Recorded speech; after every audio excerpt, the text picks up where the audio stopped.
समय के पहले दौर में भारत में महान राजा हर्षवर्धन का शासन था। हर्षवर्धन एक महान योद्धा और धार्मिक राजा थे।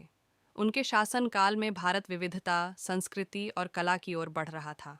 हर्षवर्धन की दिल्ली के प्रसिद्ध राजपूत राजा प्रभाकर वर्मन के साथ एक मित्र के रूप में एक अच्छी दोस्ती थी।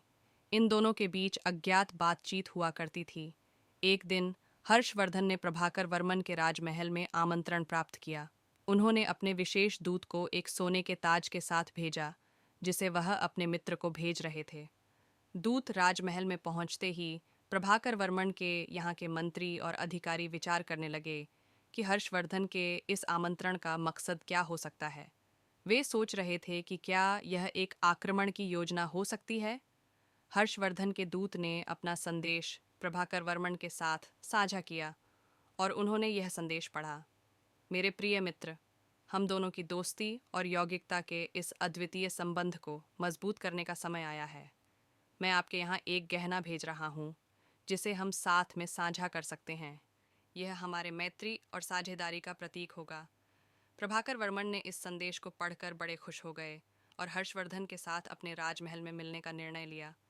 जब हर्षवर्धन राजमहल पहुंचे तो प्रभाकर वर्मन ने उनका स्वागत किया और उन्होंने विशेष तौर पर उनके लिए एक रत्नयुक्त सोने के ताज को पेश किया।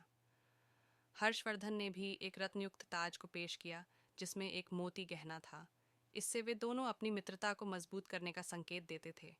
इस घड़ी में दो महान राजा ने अपने दोस्ती को और भी मजबूत बनाया और अपनी दोनों के सांख्यिकीय बल को भी मजबूती से बढ़ाया। उनकी दोस्ती और भी गहरी हो गई और उनका साथ विश्वास और दोस्ती के लिए एक उदाहरण बन गया। इस कहानी से हमें यह सीखने को मिलता है कि दो बड़े राजा अपने विभिन्न संस्कृतियों और भाषाओं के बावजूद एक दूसरे के साथ एक महान और सजीव दोस्ती बना सकते हैं। उन्होंने आपसी समझदारी और सहयोग के माध्यम से अपने दोनों सम्राटों के राज्यों को मजबूती से संबोधित किया और उनकी साझेदारी ने भारतीय इतिहास में एक महत्वपूर्ण योगदान किया।